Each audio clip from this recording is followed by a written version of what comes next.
Halo semua, kembali lagi di channel Naik Level. Pada video kali ini, saya ingin membahas saham Raffi ya, atau Sari Kreasi Boga Tbk atau lebih dikenal dengan Kebab Baba Raffi gitu ya. Hari ini tanggal 29 Agustus 2023, harganya naik ke 2 basis poin ke 3,77%. Ya, ini sudah rilis laporan kuartal 2 2023 tanggal 3 Agustus ya. Kalau kita lihat harganya sejak IPO, ini IPO-nya baru setahun yang lalu, itu sudah turun ya, sempat di 50, kemudian ini bangkit lagi di bulan Agustus ya. Namun masih turun, apakah ini akan naik lagi atau justru akan turun lagi, nanti kita akan bahas di video ini. Nah, ini adalah kinerja harga sahamnya ya, sejak IPO, ini belum tepat 1 tahun, jadi belum keluar ya. Jadi 6 bulan ini negatif. Untuk 1 bulan ya, di bulan Agustus ini memang ada kenaikan ya, dari 50 untuk 1 minggu naik 10%. Untuk year to date sendiri di tahun 2023 sudah turun 60%, cukup dalam. Harga terendahnya 50 dan tertingginya setahun terakhir pernah di 290. Oke, seperti biasa nanti kita akan membahas ya saham Raffi ini dari fundamentalnya. Nanti kita akan lihat ini perusahaan apa, kemudian kinerjanya secara umum seperti apa. Seasonality-nya, ya seasonality sih mestinya datanya kurang banyak ya, karena baru 1 tahun IPO. Nanti kita akan lihat aja sekilas, kemudian dari bandarmologi ya, apa yang terjadi sejak IPO sampai hari ini, dan kenapa kemarin kok ada naik di bulan Agustus. Ya, kemudian nanti kita akan cek dari sisi teknikalnya, kira-kira harga sahamnya akan kemana. Oke, ini adalah sekilas ya. Jadi Sari Kreasi Boga ini perseroan ya. Jadi dia bergeraknya di penjualan bahan baku dan waralaba. Ya, jadi dia jual bahan baku, makanan, dan ada waralabanya. Waralabanya itu ada makanan, ada minuman ya. Ini adalah nama-nama itunya, nanti kita akan lebih detailkan di halaman berikutnya ya. Jadi di tahun 2021 itu sudah ada 969 outlet mitra waralaba. Jadi outlet mitranya artinya bukan milik dia sendiri, ini milik mitra itu ada 869. Jadi cukup banyak ya, tersebar di seluruh kota. Ya, ini kota-kotanya dari Belitung, Bengkulu, DIY, Riau, Jambi, Jawa Barat, semua ya ini. Wah, rasanya sudah satu Indonesia Raya ini ya. Nah, ini listingnya baru di bulan Agustus 2022 ya, tanggal 5. IPO price-nya di harga 126, dan untuk hari ini harganya ada di 55 tadi, sehingga kalau teman-teman beli di saat harga IPO, itu saat ini nilainya atau value-nya teman-teman di saham Raffi itu hanya tinggal 43,6% ya. Dan ini belum membagikan dividen, jadi ini memang tidak termasuk dividen ya. Nah, ini adalah merek ya, mereknya dia, brandnya dia. Ada Kebab Turki Baba Raffi, ada kontainer kebab Baba Raffi juga, kebab chicken juga ada, kebab kitchen chicken ya, smoky, kemudian ada Raffi Express. Nah, ini adalah yang dimiliki oleh Raffi-nya sendiri ya teman-teman ya, jadi dimiliki sendiri. Untuk perusahaannya tadi kan ada yang milik mitra, ini milik sendiri ya. Ada kontainer, ini Kebab Raffi ya. Ini kontainer bentuknya ada 34 outlet, kemudian smoky kebab ada 34 juga. Ini smoker, ini minuman ada 19. Kemudian ada Kebab Kitchen, ini ada 49.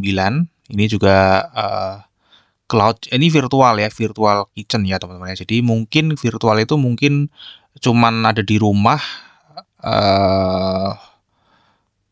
tidak ada lokasinya gitu ya, cuman online gitu ya mungkin ya. Kemudian ada cafe juga, ini yang resto ya, bentuknya resto atau cafe. Ini ada booth lagi, booth virtual juga, ini food truck. Jadi kebanyakan memang outletnya ini pakai kontainer gitu ya teman-teman ya. Ini jumlah-jumlah outletnya. Kemudian dia juga tadi disebutkan memiliki kegiatan usaha yaitu mendistribusikan bahan baku ya, baik olahan maupun bahan segar dari penyedia kepada mitra waralaba. Jadi dia jualnya ke mitra-mitra waralabanya dia, dan ada distributornya juga. Dia punya mitra distributor atau stokis ya untuk perpanjangan tangan distribusinya, dan ini juga menjual atau mendistribusikan di luar waralaba, dari hotel, restoran, kafe, tradisional market ya. Tapi ini di area cuma Jabodetabek. Oh, ternyata ada dan seluruh Indonesia ya. Dan toko kelontong ya, teman-teman ya. Jadi ini usahanya seperti ini, teman-teman ya. Nah, sekarang kita akan cek ya bagaimana kinerjanya secara umum. Ini sejak IPO tahun lalu ya. Ini sudah naik omsetnya. Ya, sudah naik, kemudian laba kotornya juga naik signifikan, ini laba usahanya juga naik signifikan, dan laba bersihnya sayangnya ini tidak signifikan atau tidak linear ya, tidak sejalan dengan tiga lainnya. Laba bersihnya ini cukup turun dalam kalau kita lihat. Kenapa? Itu karena beban pokok penjualannya ini naik ya, di tahun 2022 naik cukup tinggi. Kemudian beban usahanya juga naik juga, meskipun ini ada yang lebih tinggi ya. Kemudian ada beban lain-lain, ini juga naik meskipun tidak terlalu signifikan, sehingga laba bersihnya ini hanya single digit tahun 2022 ya, padahal sebelum-sebelumnya ini masih double digit.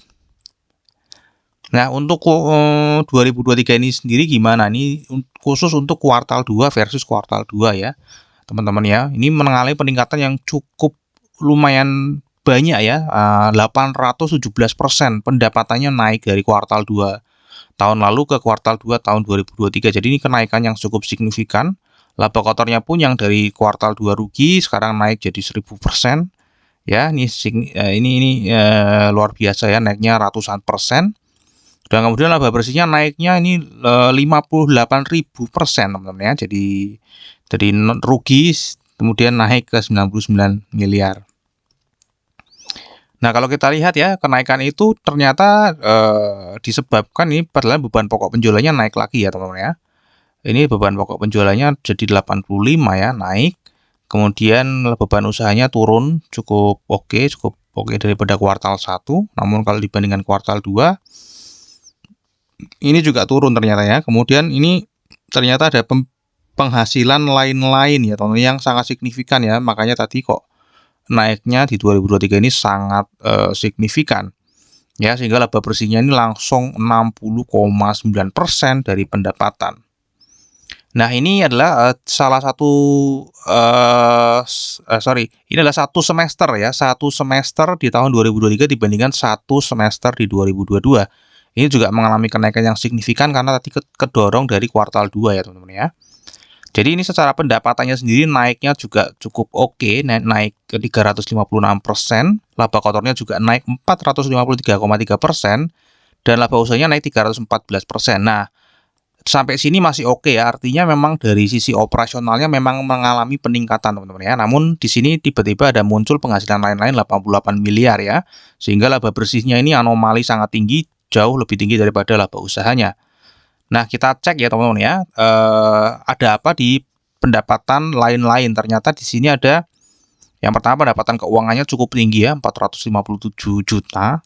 Kemudian ada revaluasi pembelian properti investasi. Jadi ada investasi yang direvaluasi lagi harganya, teman-teman ya. Ini jadi 89,2 miliar. Ini yang menyebabkan naik sangat tinggi. Ada beban keuangannya 1 miliar dan beban bunga pinjamannya 742 juta. Ya, jadi inilah yang menyebabkan ya. Jadi pada periode Juni perusahaan memiliki transaksi non-kas sebesar 89 miliar, di mana ini merupakan hasil penilaian KJPP atas revaluasi aset tanah. Jadi ini merevaluasi tanah ya yang berlokasi di Gunung Kidul, Yogyakarta. Oke, jadi ini termasuk salah satu pendapatan yang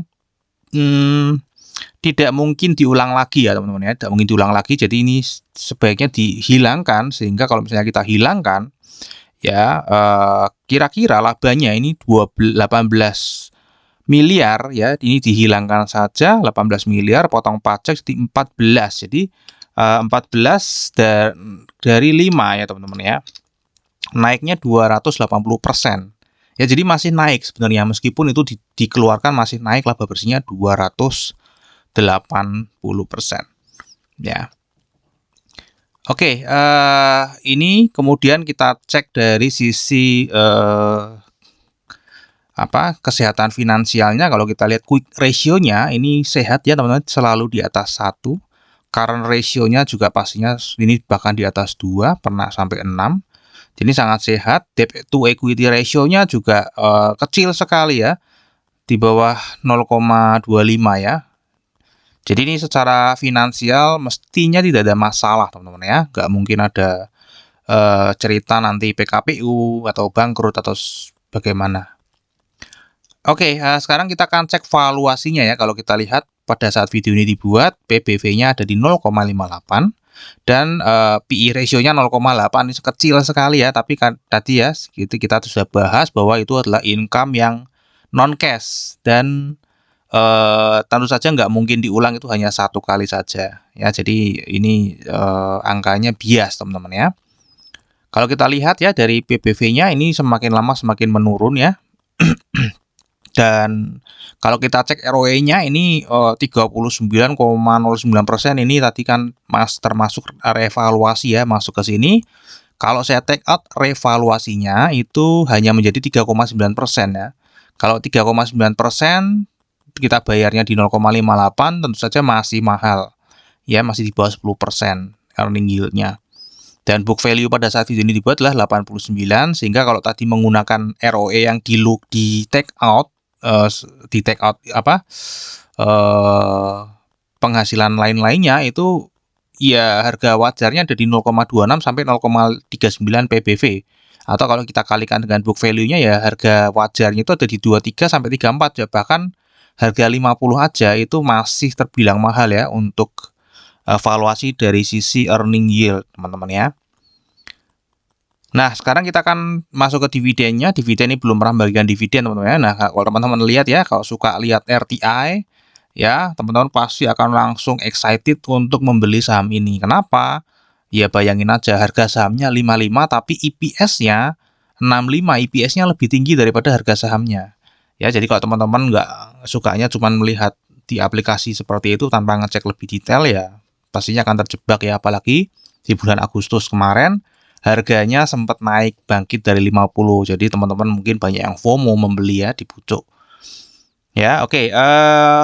Untuk seasonality-nya sendiri kalau kita cek di sini datanya belum lengkap ya. Namun kalau kita lihat di Januari nih sejak setelah lewat tahun ini, dari Januari sampai Juni turun terus, ini ke 50 ya, turun terus. Kemudian Agustus ini mulai naik 10%.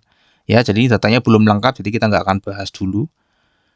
Nah, sekarang kita akan cek dari bandarmologinya ya teman-teman ya, apa yang terjadi dari IPO sampai hari ini. Ini adalah komposisi pemegang sahamnya ya, ada Global Asia Capital, ada masyarakat, ada beberapa investor yang menggunakan nama pribadi ya, Jaduk, Yuni, Nilam, Fuad, ada direksi dan komisaris juga, ini salah satunya. Total sahamnya adalah 3,1 M. Ya, 3,1 M. Namun yang beredar di di Bursa Efek Indonesia atau yang scriptless itu hanya yang beredar di masyarakat teman-teman ya. Jadi hanya 948 117 451. Jadi di luar ini artinya mereka ini pengendali nggak bisa jual, dan ini nggak bisa jual juga ya, nggak bisa jual sahamnya di Bursa Efek Indonesia ya. Jadi yang scriptless hanya yang beredar di masyarakat. Untuk partisipasi asingnya ini sangat kecil ya, jadi bisa diabaikan saja. Dan ini adalah jumlah holdernya atau pemegang sahamnya yang ternyata naiknya nggak cukup signifikan ya. Kira-kira di situ-situ aja lah ya, di sekitar 7.000-an aja. Sempat naik ke 8.500, turun lagi ke 7.000, bahkan ini lebih rendah daripada awal dia melaporkan untuk pertama kalinya ya jumlah pemegang sahamnya. Ini adalah lembar saham yang dimiliki oleh investor retail lokal ya. Kalau kita lihat jumlahnya semakin membanyak dan semakin mendekati jumlah yang beredar atau scriptless-nya ya. Di sini 936 juta, di sini dari 948 juta. Jadi ini sangat tinggi sekali kepemilikan ya di lokal, investor retail lokal ya. Ini di luar ini ya teman-teman ya, di luar mereka ya. Dan ini adalah rata-rata lembar saham yang dimiliki oleh investor retail lokal Ya, jadi ini value per holdernya untuk harga saat ini ya, harga saat ini itu ya kira-kira satu orang investor itu rata-rata pegang 7 juta lah ya, value-nya tinggal 7 juta ya. Kalau mereka beli di harga berapapun, nilainya saat ini kira-kira rata-rata 7 juta per orang, per investor. Nah, ini yang terjadi teman-teman ya. Kalau kita lihat tadi saya sudah sebutkan bahwa ini adalah yang beredar di masyarakat ya, hanya ini ya, hanya 948117 di sini tepat ya. Ini ada penambahan karena ada waran ya, kemarin ada waran, beberapa ada yang konversi.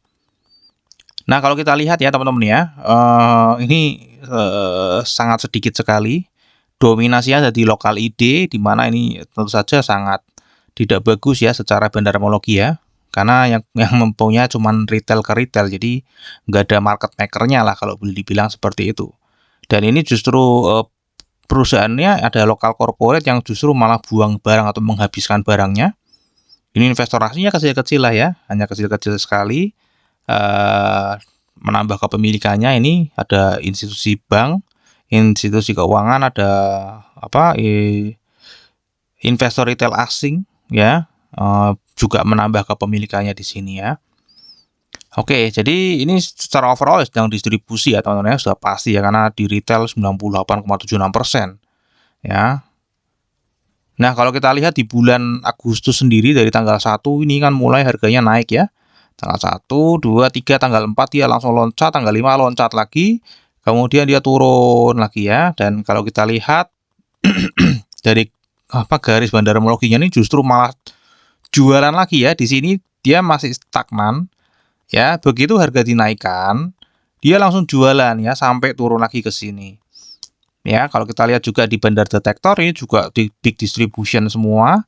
Dari broker summary juga kelihatan sekali ya, broker AO ini big distribusi ya, satu mendominasi ya. Yang beli ya ini ya retail-retail itu ya, retail-retail yang mungkin pada FOMO ya melihat EPS yang lebih tinggi daripada harga sahamnya. Oke.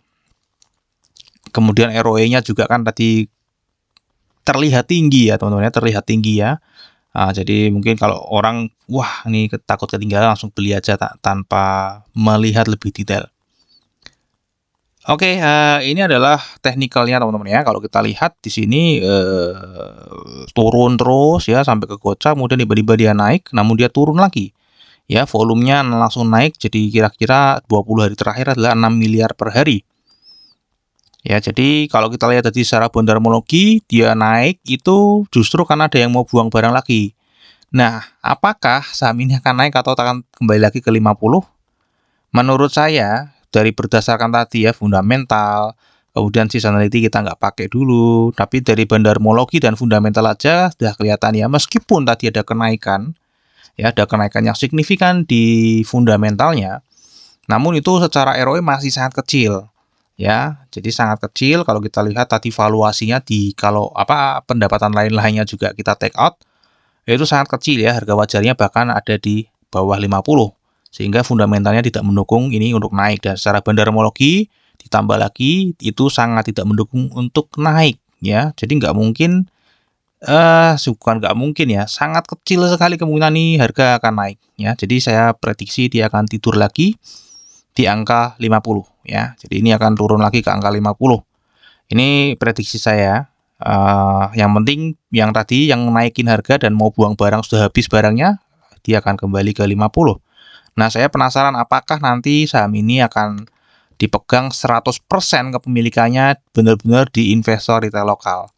Ya. Kabar baiknya adalah pengendali dan lain-lain itu mereka tidak men-scriptless-kan sahamnya ya. Kalau pengendali sudah mulai melakukan scriptless di sahamnya, artinya dia mau jualan, wah itu pertanda yang kurang bagus juga ya. Sudah pasti nggak ada harapan secara bandarmologi ya. Namun secara fundamental tadi sudah naik, namun kenaikannya masih jauh sekali dari valuasinya. Oke, terakhir ini risamnya teman-teman ya, kinerja jangka panjangnya nanti naik ya, baru 4 tahun datanya. Kemudian kinerja jangka pendeknya naik juga, naik ratusan bahkan puluhan ribu persen tadi. Namun valuasinya masih mahal ya, belum pernah bagi dividen. Kemudian seasonality ini tadi datanya belum cukup. Bandarmologi Juli ke Juli sedang distribusi besar-besaran, 1 Agustus juga masih distribusi besar-besaran. Technical ini mencoba bangkit dari 50, namun berdasarkan materi yang sudah saya siapkan ini mestinya sangat sulit untuk naik dari 50 lagi ya teman-teman ya. Oke, terakhir disclaimer ya. Jadi analisa yang saya bagikan di YouTube ini adalah analisa saya pribadi yang tentu saja juga bisa salah. Ini bukan ajakan jual atau beli saham Raffi ya. Jadi teman-teman tetap wajib melakukan analisa sendiri sebelum menjual atau membeli saham Raffi. Oke, sampai di sini dulu analisa saham Raffi. Semoga bisa bermanfaat. Kita akan ketemu lagi di video yang berikutnya.